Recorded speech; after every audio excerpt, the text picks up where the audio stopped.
आमर से आमरीत के थ्रू रूल किया गया है और जो हमारा इंसाफ का निज़ाम है, जो हमारा आला अदलिया है, इस इंस्टीट्यूशन का भी जो प्रोग्रेस हुआ है, जो हमारा पार्लियामान का जितना भी इख्तियार और सॉर्ट ऑफ पावर्स बचते हैं, ये तमाम इश्यूज इस केस से जुड़े हुए हैं और उम्मीद यही है कि इंशाअल्लाह ताला वो शख्स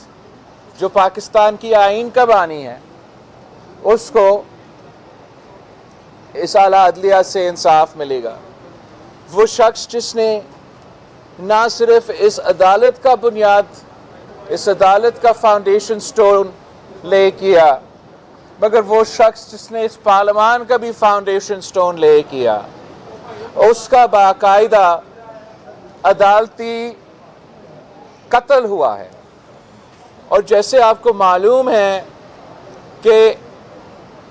मर्डर के लिए कोई स्टैट्यूट ऑफ लिमिटेशंस नहीं होता। अगर कोई कत्ल हुआ है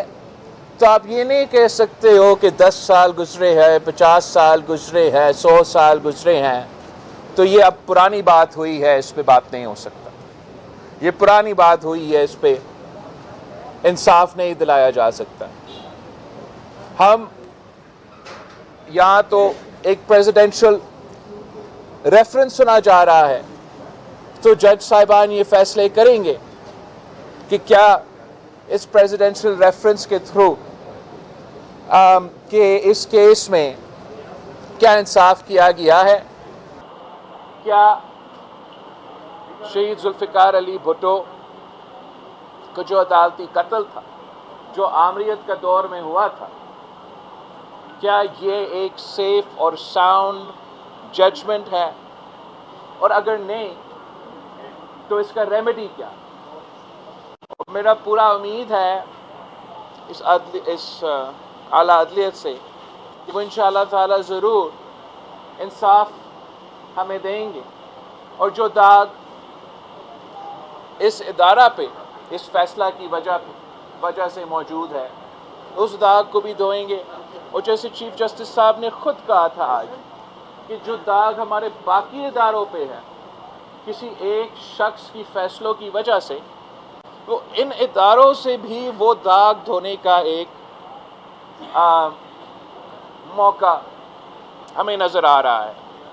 तो उम्मीद ये है कि इस जुडिशल रेफरेंस के थ्रू, प्रेसिडेंशियल रेफरेंस के थ्रू, कि कम से कम तारीख दुरुस्त करने के लिए, कम से कम ताकि हम एक line in the sand draw कर सके कि जो माजी में हुआ है वो ये है और गलत था। आगे जाके मुस्तकबिल, ताकि हम मुस्तकबिल की तरफ देख सके और हर कोई ये कह सके कि आगे जाके चाहे हमारा आला अदलिया हो या कोई और इदारा हो, वो इस किस्म का संगीन जुर्म जो है ये दोहराया नहीं जाएगा। तो मैं इस लिहाज से काफ़ी ऑप्टिमिस्टिक हूँ कि इंशाअल्लाह ताला कि शहीद जुल्फ़िकार अली भुट्टो का जो कत्ल केस है, शहीद मोहतरमा बेनज़ीर भुट्टो का ये ख्वाब थी कि अपनी वालिद को वो इंसाफ दिलवाए, और ये सदर ज़रदारी का हम शुक्रगुजार हैं कि जब वो सदर थे तो ये रेफरेंस जो भेजा गया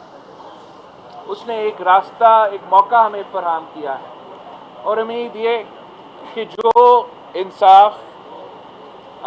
बेटी की वालिद को तो नहीं मिल सका, नवासा को वो इंशाअल्लाह ताला ज़रूर इंसाफ दिया जाए। तो यही हमारा उम्मीद है। एंड आई मस्ट से कि ये तो मैं हर हियरिंग पे आया हूँ, एंड जो इंटेलेक्चुअल कैरेबर हमारा जस्टिस के है, उस पे मैं बहुत इम्प्रेस्ड होता हूँ कि जिस तरीके से ना सिर्फ कानूनी लिहाज से, आइनी लिहाज से, मगर तारीख़ के हवाले से